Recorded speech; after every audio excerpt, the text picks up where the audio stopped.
E aí galera, tudo massa? Espero que sim. Vamos lá. O tema que a gente vai trabalhar nesta e na próxima semana, por ser um tema bastante extenso e os vídeos serem no máximo de 6 minutos, o tema é direitos e garantias fundamentais, tá certo? Mas antes de a gente começar a trabalhar direitos e garantias fundamentais dentro da Constituição Federal de 88, é preciso a gente diferenciar o termo direitos humanos para o termo direitos fundamentais. Apesar que na maioria das vezes eles são utilizados da mesma forma, certo? Mas ele tem, na verdade, para a doutrina um sentido diferente. Quando a gente fala de direitos humanos, a gente está falando dos direitos conquistados pelas pessoas que dizem respeito às regras jurídicas internacionais, como, por exemplo, a Declaração Internacional dos Direitos Humanos e os diversos tratados internacionais. Quando esses direitos são efetivados, são positivados numa Constituição de um determinado país, de um determinado Estado, aí a gente fala de direitos fundamentais, beleza? Então fica a dica para você não confundir.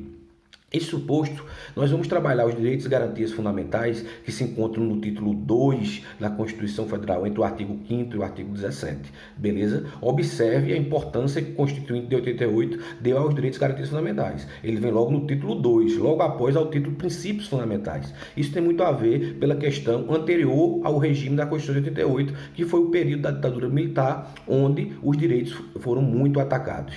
Pois bem, a nossa Constituição classifica os direitos e garantias fundamentais da seguinte forma. Ele divide em 5. Direitos individuais, direitos coletivos, direitos sociais, direitos políticos e regramentos dos partidos políticos. Nós não vamos tratar dessa classificação. Nós vamos utilizar a classificação da doutrina. Os direitos e garantias fundamentais são 5 para a doutrina, te liga, fica ligado. São eles: 1. Direitos individuais, 2. Direitos coletivos, 3. Direitos sociais, 4. Direitos políticos, 5. Direitos à nacionalidade. Vamos tratar um pouquinho desses a cada tema. Isso posto, vamos diferenciar agora direito de garantias fundamentais. As pessoas costumam tratar como se fosse o mesmo termo, na verdade o mesmo sentido, esses dois termos, mas eles têm sentidos diferentes. O direito é aquele direito público que deve ser efetivado para o cidadão, né? É o direito à vida, é o direito à propriedade, é o direito à igualdade e assim por diante. Já a garantia é a forma que você tem como fazer com que o Estado garanta, que efetive, aplique o direito para você. Então, para você poder entender, eu vou dar um exemplo.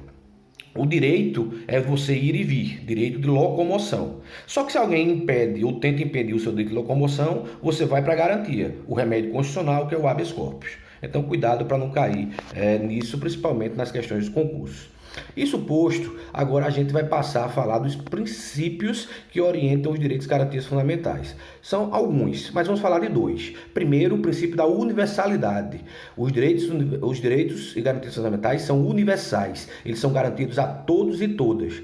Todos e todas, pessoas físicas, sejam eles brasileiros, natos ou naturalizados, e sejam eles estrangeiros, residentes e também os não residentes. Até pouco tempo havia dúvida se os direitos e garantias fundamentais se aplicavam aos estrangeiros não residentes, mas o STF concedeu habeas corpus para um estrangeiro não residente, um turista. Então logo direitos e garantias fundamentais são aplicados a todas e todas as pessoas físicas, bem como as pessoas jurídicas, tanto empresas como também pessoas jurídicas estatais, em alguns casos, como por exemplo na utilização lá do mandado de segurança.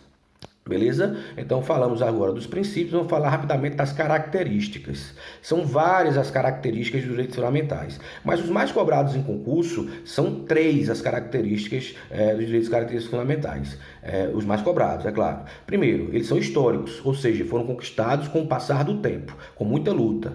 Segundo, eles são inalienáveis. O que significa isso? É que eles não podem ser comercializados, eles não podem ser vendidos. Aí você me diz: olá, e o direito de propriedade? Eu não posso vender minha casa? Veja, aqui eu não estou falando que você não pode vender a sua casa. O que você não pode é abdicar do seu direito de propriedade. O que você não pode é abdicar do seu direito de liberdade. E assim por diante. Beleza? E finalmente, eles são imprescritíveis. O que significa com isso? O que significa isso? Que o passar do tempo não faz com que o Estado possa retirar esse direito de você.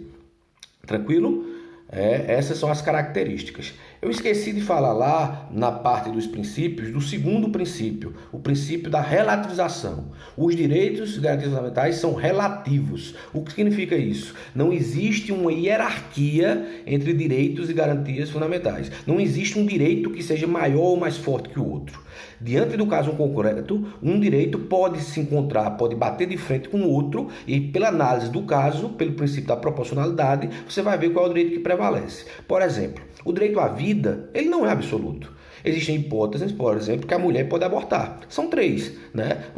A mulher pode abortar numa situação que houve estupro, ela pode abortar numa situação em que há risco de morte para ela e também se o feto for anencéfalo, como diz lá o Supremo Tribunal Federal. Então, observe, no caso de estupro, o direito à vida do feto está de encontro do direito à dignidade sexual da mulher. Se ela opta por fazer o aborto, então o direito à vida não vai prevalecer. Então observe que eles são relativos, tá certo? Para finalizar, são 5 as gerações dos direitos e garantias fundamentais. Primeiro deles é os direitos ligados à liberdade, certo? O segundo, os direitos ligados à igualdade. O terceiro, os direitos ligados à fraternidade. O quarto, os direitos ligados a questões tecnológicas. E quinto, para Paulo Bonavides, os direitos ligados à paz.